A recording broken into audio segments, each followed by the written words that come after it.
Aapki ಅದಾಲತ್ನಲ್ಲಿ film star John Abraham ಮೇಲಿರುವ ಆರೋಪವೆಂದರೆ ಇವರು dangerous ಸ್ಟಂಟ್ಸ್ಗಳನ್ನು ಮಾಡುತ್ತಾರೆ ಎಂಬುದು.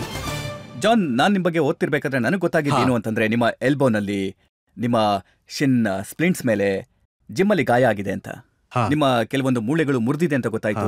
ಲೆಫ್ಟ್ ಫುಟ್ ಆಕ್ಸಿಡೆಂಟಲ್ಲಿ ಫ್ರಾಕ್ಚರ್ ಆಗಿದೆ, ಫ್ರಂಟ್ ಫುಟ್ ಮತ್ತೊಂದು ಆಕ್ಸಿಡೆಂಟಲ್ಲಿ ಫ್ರಾಕ್ಚರ್ ಆಗಿತ್ತು. ಇಷ್ಟೊಂದು ಫ್ರಾಕ್ಚರ್ನ ಮಾಡ್ಕೊಂಡು ಏನ್ ಸಾಬೀತ್ ಮಾಡ್ಬೇಕು ಅಂತಿದ್ದೀರಾ?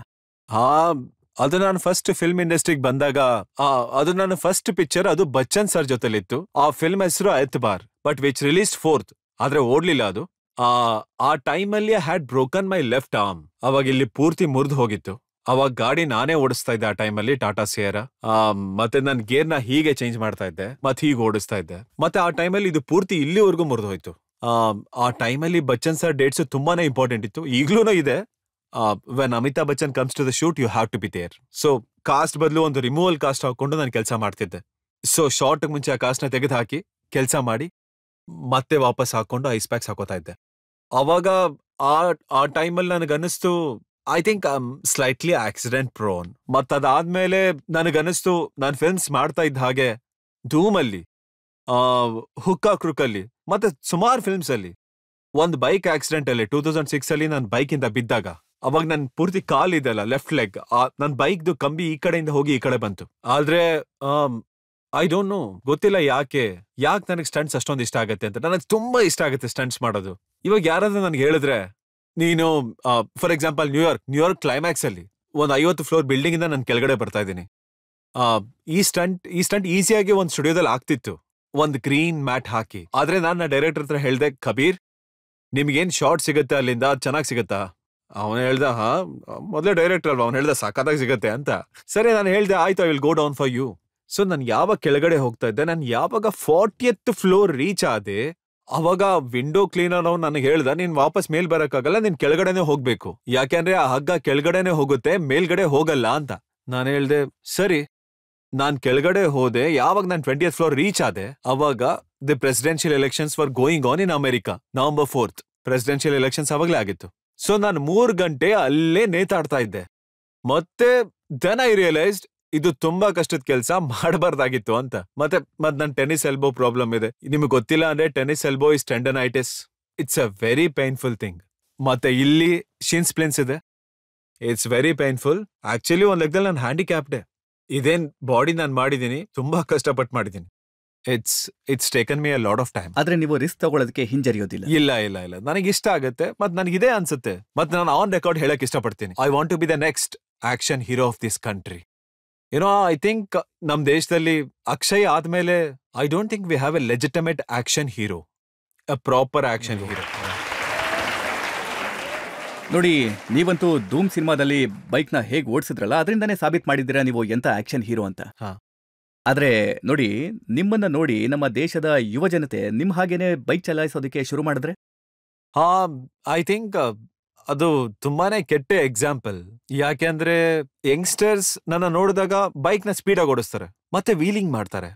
ಸೊ ನಾನು ಯಾವಾಗ್ಲೂ ಅವ್ರನ್ನ ನಿಲ್ಸಿ ಹೇಳ್ತೀನಿ, ಹೆಲ್ಮೆಟ್ ಹಾಕಿ, ಮತ್ತೆ ಸ್ಲೋಗ್ ಹೋಗಿ. ಮತ್ತೆ ನೀವು ಹುಡುಗಿನ ಇಂಪ್ರೆಸ್ ಮಾಡಕ್ ಏನಾದ್ರು ಟ್ರೈ ಮಾಡ್ತಾ ಇದ್ರೆ, ನೀವು ಇಷ್ಟು ಫಾಸ್ಟ್ ಆಗಿ ಹೋದ್ರೆ ಆ ಹುಡುಗಿ ನಿಮ್ನ ಹೇಗ್ ನೋಡ್ತಾಳೆ? ಅಬ್ಬೂ ಅಂತ ನೀವು ಹೋಗ್ಬಿಟ್ರೆ just in Dhoom style helmet ಹಾಕೊಳ್ಳಿ, ನಿಧಾನಕ್ಕೆ ಹೋಗಿ, ಹುಡುಗಿ ಹತ್ರ ಬೈಕ್ ನಿಲ್ಸಿ, ಹೆಲ್ಮೆಟ್ ತೆಗೀರಿ, ಆಮೇಲೆ ನೋಡಿ.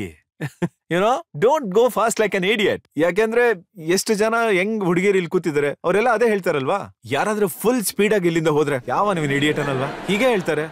ಒಳ್ಳೇದಂತೂ ಯಾರು ಹೇಳಲ್ಲ, ಹುಡುಗರು ಹೇಳಲ್ಲ. ಹುಡುಗರು ಏನ್ ಹೇಳ್ತಾರೆ, ಏನ್ ಅನ್ಕೊಂಡವನ ಅವ್ನ್ಗ, ಜಾನ್ ಅಬ್ರಾಮ್ ಅನ್ಕೊಂಡವನ. ಒಂದ್ಸರಿ ನನ್ ಜೊತೆನೆ ಹೀಗಾಗಿತ್ತು. ಒಂದ್ಸರಿ ಸಿಗ್ನಲ್ ಅಲ್ಲಿ ನಿಂತಿದ್ದೆ ನಾನು ಹೆಲ್ಮೆಟ್ ಹಾಕೊಂಡು, and I was on my motor cycle like ದಾಟ್. ಮತ್ ಕಾಲೇಜ್ ಸ್ಟೂಡೆಂಟ್ಸ್ ಬಂದ್ರು ನನ್ನ ಪಕ್ಕದಲ್ಲಿ, ಹೆಲ್ಮೆಟ್ ಇತ್ತು, ರಾತ್ರಿಯಲ್ಲಿ ಯಾರೋ ನೋಡಕ್ ಆಗ್ತಿರ್ಲಿಲ್ಲ. ನನ್ನ ನೋಡ್ಕೊಂಡು ಹೇಳ್ತಿದಾರೆ, ಏನೋ ಅವನ್ಗ ಅವ್ನ್ ಜಾನ್ ಅಬ್ರಾಮ್ ಅನ್ಕೊಂಡ್ಬಿಟ್ಟಿದ್ದಾನೆ.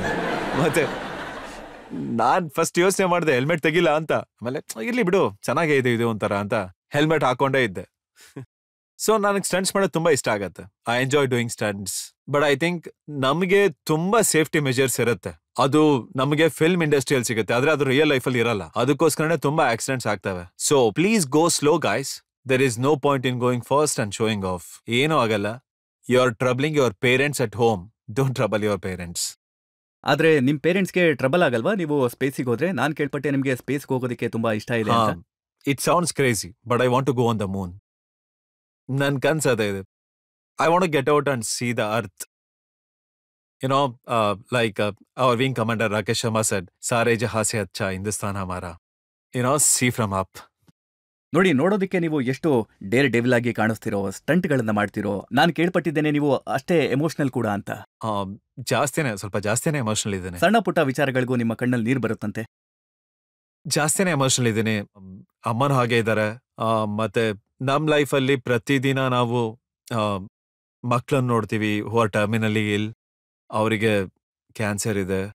ಮೊದಲು ಅಮ್ಮ ಅಳ್ತಿದ್ರು, ಆದ್ರೆ ಇವಾಗ ಅಮ್ಮ ತುಂಬಾ ಸ್ಟ್ರಾಂಗ್ ಇದ್ದಾರೆ. ಆದ್ರೆ ನಾನ್ ಯಾವಾಗ್ಲಾದ್ರೂ ಹೋದ್ರೆ ನನ್ ಕೈಲಿ ಕಂಟ್ರೋಲ್ ಆಗಲ್ಲ. They are 6 years old and 7 years old and ಅವರು ಸ್ಮೈಲ್ ಮಾಡ್ತಾ ಇದ್ದಾರೆ. ಹಿಂದೆಯಿಂದ ಪೇರೆಂಟ್ಸ್ ಅಳ್ತಾ ಇದ್ದಾರೆ. ಯಾಕಂದ್ರೆ ಅವ್ರಿಗೆ ಗೊತ್ತೂ ಇಲ್ಲ ಅವ್ರ ಹತ್ರ ಇನ್ನು 6 ತಿಂಗಳು 7 ತಿಂಗಳು ಅಷ್ಟೇ ಇದೆ ಅಂತ. ಆಮೇಲೆ ಲಿಟ್ಲಿ ವೀಕ್ ದಟ್ ವೇ, ಸ್ಟ್ರಾಂಗ್ ಇಲ್ಲ. ಮತ್ ಯಾರಾದ್ರೂ ಪ್ರಾಣಿಗೆ ಹಿಂಸೆ ಕೊಟ್ರೆ, ಇಲ್ಲ ಯಾವ್ದಾದ್ರು ಪ್ರಾಣಿ ರೋಡಲ್ಲಿ ಬಿದ್ದಿದ್ರೆ, I don't like it. And home for the aged ನಮ್ಮಮ್ಮ ಹೋಗ್ತಾರೆ. Home for aged it's a old age home.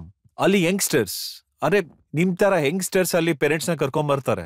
ಅಮ್ಮ ಅಪ್ಪ ನಾವ್ ನಾಳೆ ಬಂದು ನಿಮ್ಮನ್ನ ಕರ್ಕೊಂಡು ಹೋಗ್ತೀವಿ, ಆದ್ರೆ ಯಾವತ್ತೂ ಬರೋದೇ ಇಲ್ಲ. So this is happening in India.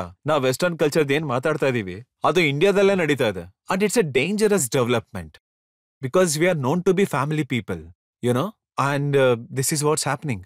ಯಾಕೆಂದ್ರೆ ತುಂಬಾನೇ ನ್ಯೂಕ್ಲಿಯರ್ ಫ್ಯಾಮಿಲೀಸ್ ಆಗಿಬಿಟ್ಟಿದಾವೆ. ನಾವು ಯಾರೆಲ್ಲ ಬಗ್ಗೆ ಮಾತಾಡಿದ್ವಲ್ಲ, ಅಭಿಷೇಕ್, ರಿಥಿಕ್, ಇವರೆಲ್ಲರೂ ಸ್ಟಾರ್ಸ್. ಇವರ ಕುಟುಂಬದಲ್ಲಿ ಆಕ್ಟಿಂಗ್ ಅಂತ ಅನ್ನೋದು ಬ್ಲಡ್ ಅಲ್ಲೇ ಬಂದಿದೆ.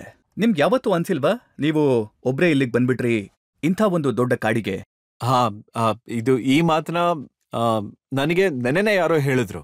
ಶಾರುಖ್ ಮತ್ತೆ ಅಕ್ಷಯ್ನ ಬಿಟ್ರೆ ಅದು 25 ವರ್ಷ ಆದ್ಮೇಲೆ ನಾನು ಒಬ್ಬನೇ ಆಕ್ಟರು ಈ ಇಂಡಸ್ಟ್ರಿಯಲ್ಲಿ ಯಾವುದೇ ಬ್ಯಾಕಿಂಗ್ ಇಲ್ಲದೆ ಸರ್ವೈವ್ ಆಗಿರೋದು.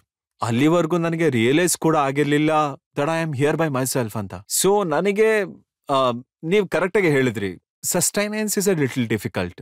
ನಾನಿಲ್ಲಿ ಸಸ್ಟೈನ್ ಆಗ್ಬೇಕು ಅಂದ್ರೆ ಪ್ರತಿ ಸ್ಟೆಪ್ ಅಲ್ಲೂ ನಾನು ಪ್ರೂವ್ ಮಾಡ್ಕೋಬೇಕು. ಸರಿ, ಜಾನ್ ಅಬ್ರಾಹಂ ಧೂಮಲ್ ಚೆನ್ನಾಗಿ ಮಾಡಿದ್ದಾನೆ, ಸರಿ ನೋಡ್ತೀವಿ. ಗರಂ ಮಸಾಲ ಓಕೆ, ನ್ಯೂಯಾರ್ಕ್ ಇರು ವೈಟ್ ಇನ್ನೊಂದು ನೋಡೋಣ. ಸೊ ಪ್ರತಿ ಸ್ಟೆಪ್ ಅಲ್ಲೂ ನಾನು ಪ್ರೂವ್ ಮಾಡ್ತಾನೆ ಇರ್ಬೇಕು, ಆದ್ರೆ ಮಜಾ ಬರುತ್ತೆ. It's good fun. ನೋಡಿ, ನನಗನ್ಸುತ್ತೆ ಬೇರೆಯವ್ರ ಜೊತೆಗೆ ಬಹುಶಃ ಪರಿವಾರ ಇದೆ, ಗಾಡ್ ಫಾದರ್ ಇದ್ದಾರೆ, ಆದ್ರೆ ನನಗನ್ಸುತ್ತೆ ದೇಶದ ಜನತೆ ನಿಮ್ ಜೊತೆ ಇದ್ದಾರೆ. ಅಬ್ಸಲ್ಯೂಟ್ಲಿ, ನಾನಿದನ್ನ ಯಾವಾಗ್ಲೂ ನಂಬ್ತೀನಿ. Thank you. ನಾನು ಅದನ್ನೇ ನಂಬ್ತೀನಿ, that audience are my godfathers. ಯಾಕೆಂದ್ರೆ ಇಟ್ಸ್ ಅನ್ಬಿಲೀವಬಲ್ ಏನ್ ಸಪೋರ್ಟ್ ನನಗೆ ಆಡಿಯನ್ಸ್ ಇಂದ ಸಿಕ್ಕಿದ್ಯೋ. It's outstanding. Salute to you guys. Thank you so much.